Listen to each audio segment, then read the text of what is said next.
you, Charlie, for joining us. And this is a big week in Orlando with the elections coming up and so many new leaders being elected. When you look back over the time that you've been a leader of the NFL players, what is something that stands out as significant to you? Well, this is something that, just the guys that were together, through their fight, knowing what we were preparing for in 2009, leading up to making sure that, hey, we had everything in place, we had the right plan, making sure guys stuck together. And, even early on, it was an important time because we just hired DeMaurice Smith. So it was, it was a trying time, but yet alone, we were able to get through that part. And I think whenever you get to the point of now transitioning off, you're like, wow, time has really flown by. But it's an exciting time, yet, you're kind of sad in a way because it's like, wow, it might be finally over.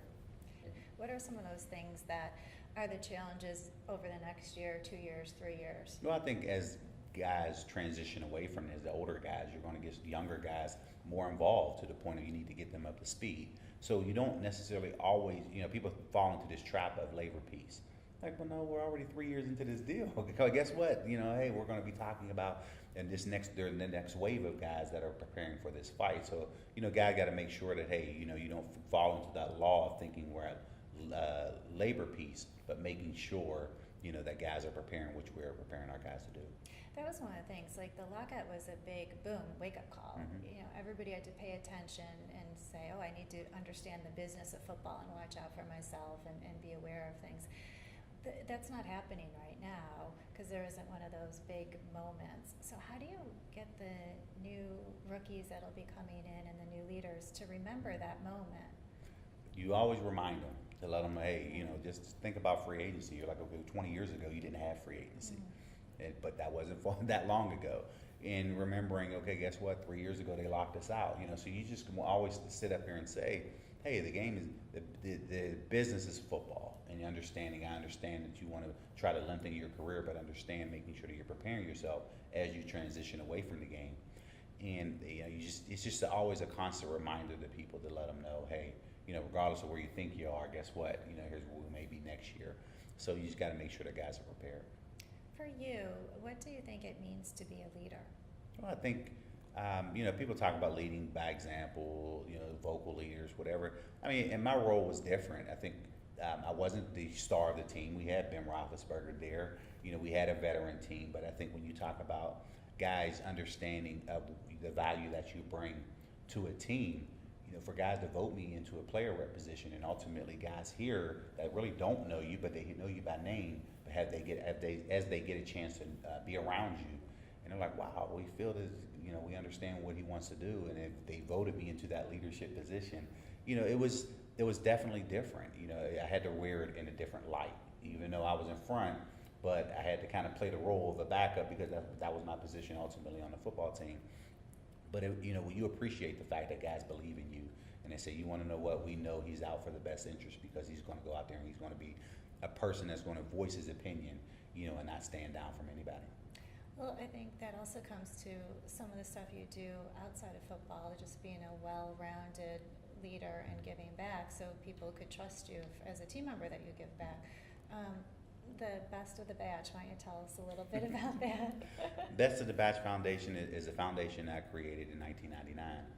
And it started because I lost my sister to a sense of gang violence. She was caught in a crossfire between rival gangs, and she was killed instantly, and Danielle was 17 at the time. And at that point, I said if I was ever in position to give back, I would. And that was February 18th, 1996, and I put myself in that position, number one, to graduate college first and foremost, and then hopefully being drafted, by one of the 32 teams. Didn't know if it was going to happen, but being in position to do that. So 1998, I got drafted by Detroit Lions, and in 1999 is when I started my foundation. And that was something for me that was important because I wanted to turn around and make a difference in people's lives. And we've been able to do that. We're an educational foundation. And what we do is use sports to draw kids in. And when I started my programming and we really got, grounds, we started getting, we were involved heavily. It was when I finally got, no, I say finally, but I a chance to sign with the Steelers in 2002, it was like, okay, this is the opportunity to now really push programming. And at that point, I thought I was only going to be in Pittsburgh 1 year. You know, I didn't know where things were going to go, but I wanted to start my programming in place to be able to do something. We started in 2002 with 125 kids. And when you start with 125, now all of a sudden, you know, I started going one more year, one more year, one more year. And lo and behold, my time in Pittsburgh was 11 years. But from the time that I signed with 125 kids to the time that we finished, we are now we touch annually 2,300 kids.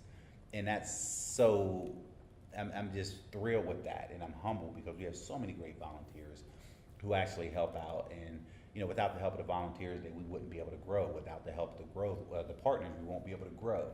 So you know, it's a win-win for everybody, and I just use that to a point where, you know, being able to make that impact and being able to do it, you know, a year-on-year basis is really phenomenal. We have computer labs, we have programs, we have scholarships that we give out, and anybody who wants to follow what we do throughout a calendar year can go to batchfoundation.org.